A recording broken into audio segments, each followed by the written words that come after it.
Welcome to Business Talk Sister Gawk. I'm Becca, and today's podcast episode title is How Much is a Business Worth? And with me today, I have somebody with a wealth of experience, Bob Palmquist. He is actually working with Northspan, and if you're not familiar with them, he's going to tell us a little bit about that. So thank you so much for being with me today. Thanks, Rebecca. Yeah. Glad to be here. Oh, I'm so excited for this. So my first question for you is, can you tell me what you do? Sure. I work in the area of business development with the Northspan Group, and we're a consulting organization that provides business and community development support. My area is business development, so I work with businesses in helping develop financing for their needs using public and private funding sources. And we also do offer up business valuations and facilitation of succession planning for businesses, for business owners that are looking at transitioning their businesses to another level or ownership. Yeah. Oh, I'm so excited about that because a lot of times people think, oh, this is what my business is worth, or maybe they don't even know. So that would be one of my first questions as we get into the why part of this. So why do you do what you do, first of all? Well, several years ago, we identified a service that wasn't available it was pretty rare to see in outstate Minnesota was business valuation services. Something that if you went to a money center like the Twin Cities or Milwaukee, Chicago, there's a lot of business appraisers and organizations that do business valuations. Outstate Minnesota or rural northwest Wisconsin, not much. Okay. I've run into only one other person that does them.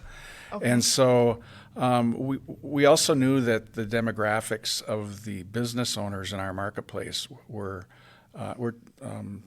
pretty much a lot baby boomer business owners that were getting close to retirement. And there wasn't a lot of support, and they haven't done a lot of planning in preparing themselves for selling their business. Yeah. I think that's a huge issue that's going to be just trickling through the entire United States pretty soon here. It is. It's nationwide. It's not an issue with right. our region. It's definitely a common situation. Yeah. So what are some ways that businesses can have value? Businesses can have value by the assets that they own or the cash that that the business generates. Businesses are great for creating jobs and creating wealth, and that in turn has value, has market value. Okay.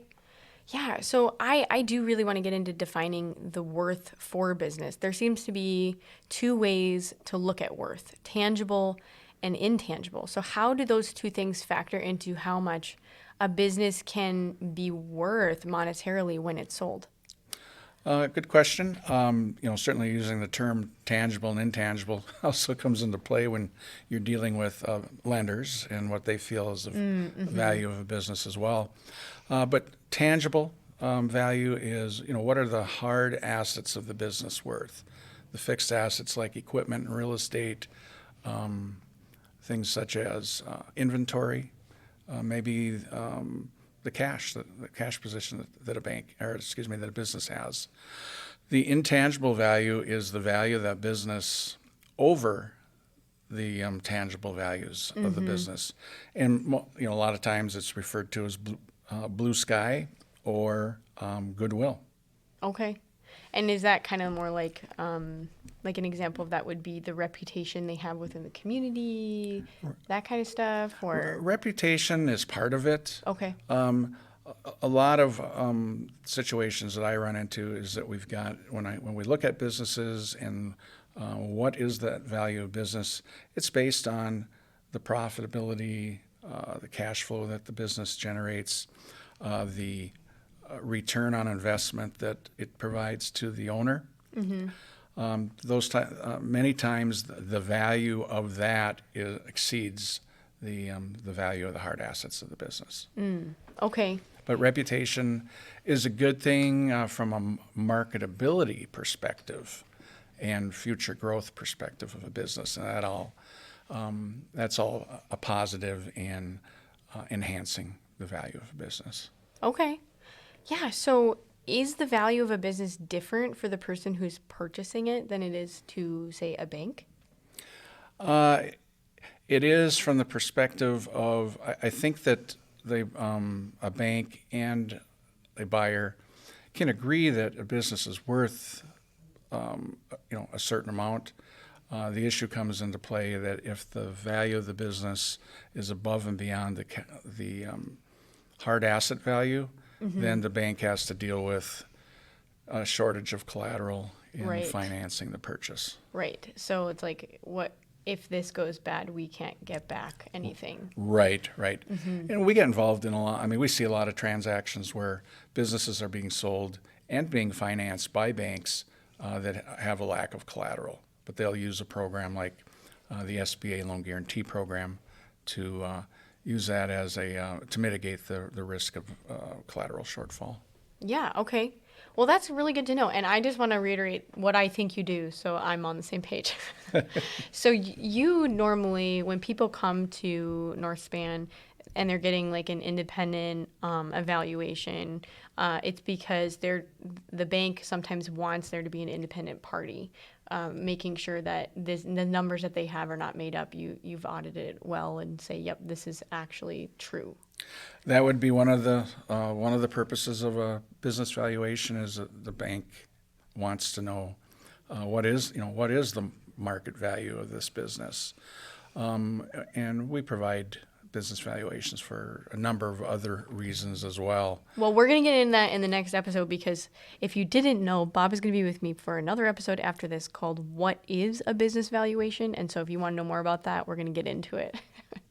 So I'm super excited about this series. Business Worth is really exciting to me, I think.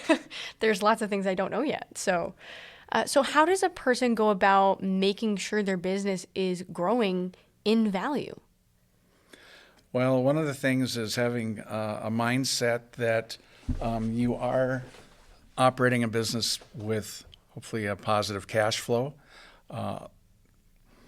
The situation I see out there with a lot of business owners is they're managing maybe the bottom line to keep it small so they aren't having to pay a lot of taxes.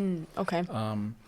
If you're a business owner looking at trying to create more value for your business, you have to find that right spot of bringing enough profitability or cash to the bottom line in order to, the more you bring to the bottom line, the better value that you're going to get for your business. But, it's a balance. You still need to be concerned about, how much are you having to pay to the taxing authorities as well. And certainly I try to tell people that, if you're making money and you have to pay taxes, there's nothing wrong with that. That's a good thing, right? Yep.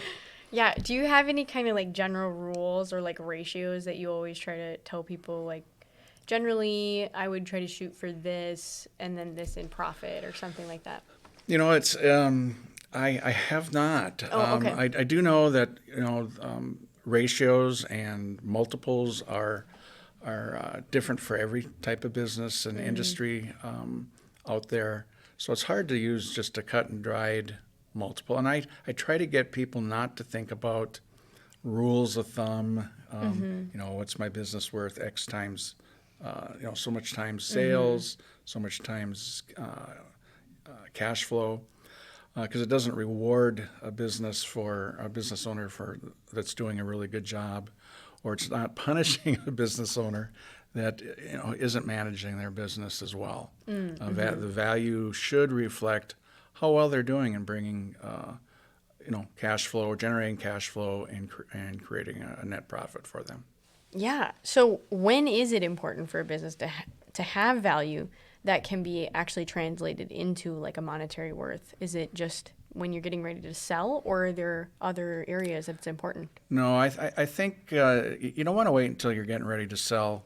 I think if you're a business owner that is wants to methodically do things, you don't want to start finding out, what's the value of the business, less than a year before you decide you want to sell it. It should be part of a planning process that maybe might take, 3 to 5 to 7 years. Okay. The nice thing about getting a value early on is that you can kind of track it.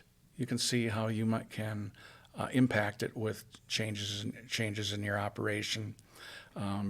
Then looking at, okay, if I bring $20,000 more to the bottom line, what impact does that have on the value of my business? Those are the kinds of things that if you get a business valuation done, at least from us, because we show the math, so they can plug in what if numbers and see what the value would be if they were at a higher level of profitability.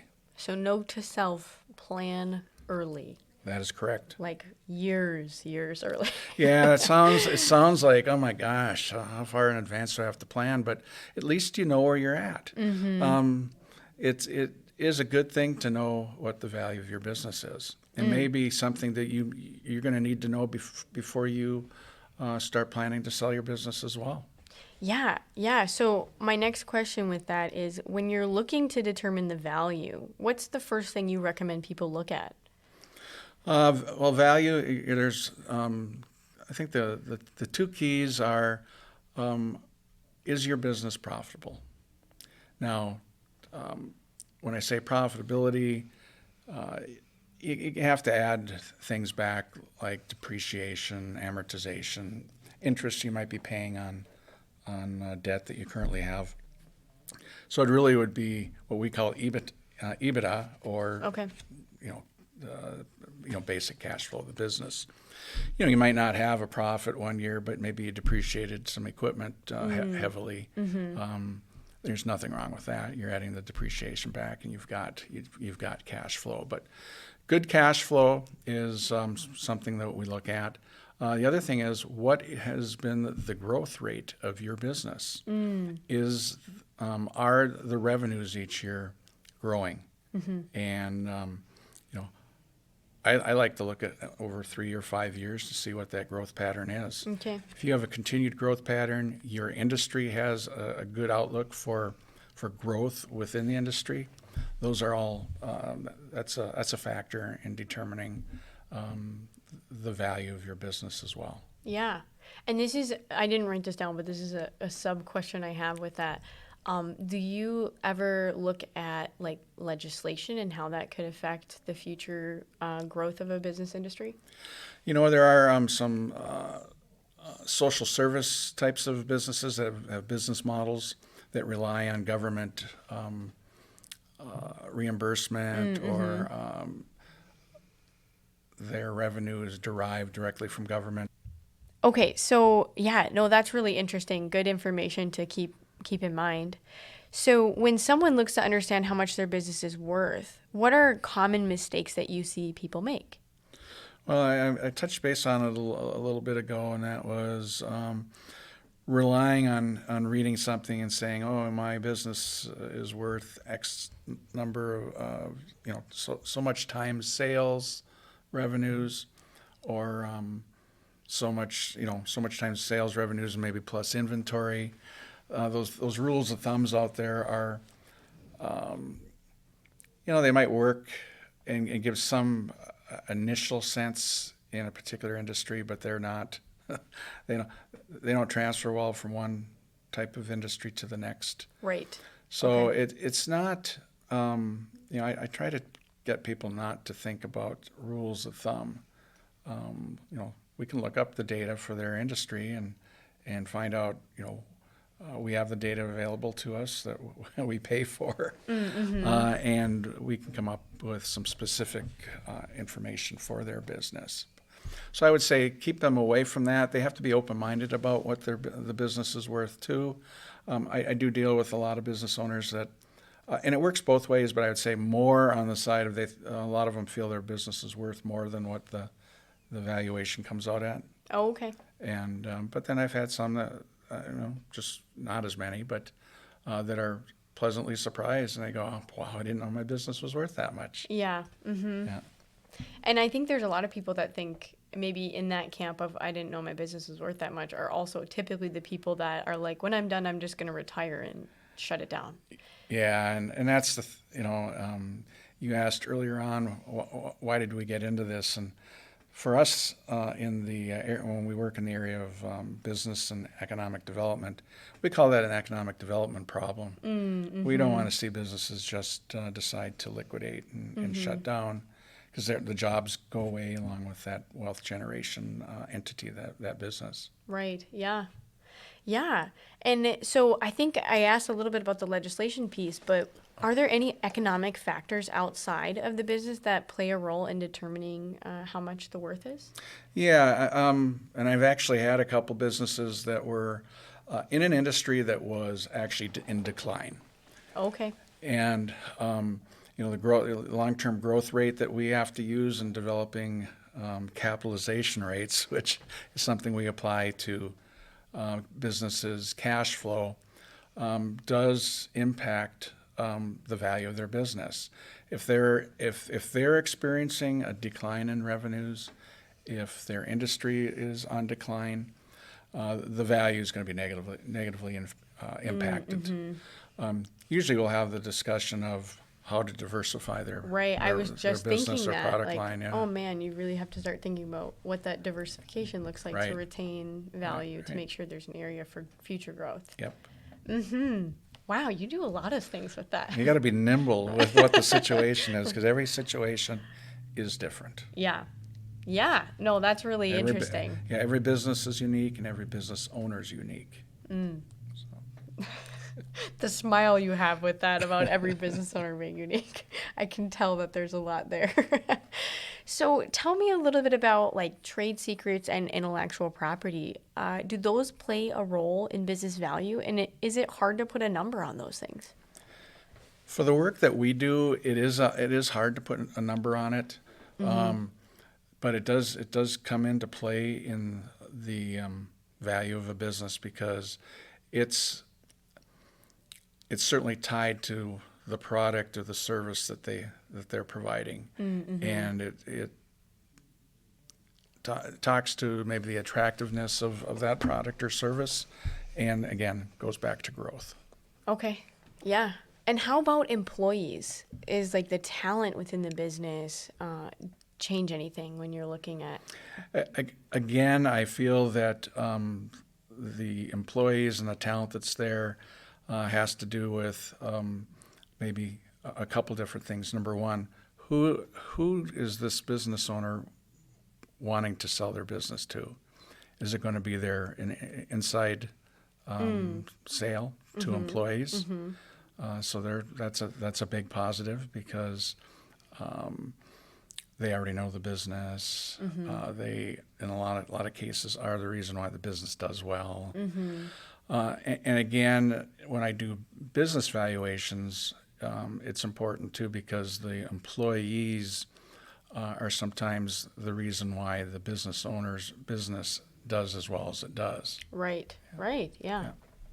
Yeah. No, that's really interesting. And I can tell, like, in the conversations that we've just had outside of this about, like, you have to kind of, as a business owner, if you're looking to sell, sometimes you don't want your employees to know, because they're the talent too, and you don't want them to get nervous about their job security. Yeah, that's definitely a topic that does come up with business owners, is that if they do approach us and they go, now, nobody else in our organization needs to know that we're having a business valuation done and what the purpose of it is. Okay, yeah. And a lot of times it's a concern that they don't want the employees to know, and it's not to harm them in any way. It's just so that they don't get alarmed needlessly. Yeah. And the same thing holds true to key customers of that business as well. That's really interesting. So in general, I think that there's probably a lot more under like the radar conversations that happen about business, which is why most businesses, unless they're getting ready to retire, they don't put a sign in the window that says business for sale. No, and most of them are asking, how do I sell my business? What's the best way to go about it? And it's usually within probably an exclusive listing with a business broker that isn't going to advertise it. They're going to go to a group of potential buyers that they know and are going to do it on a pretty low-key basis. Right, yeah. Awesome. Well, I have a question about how can people find you?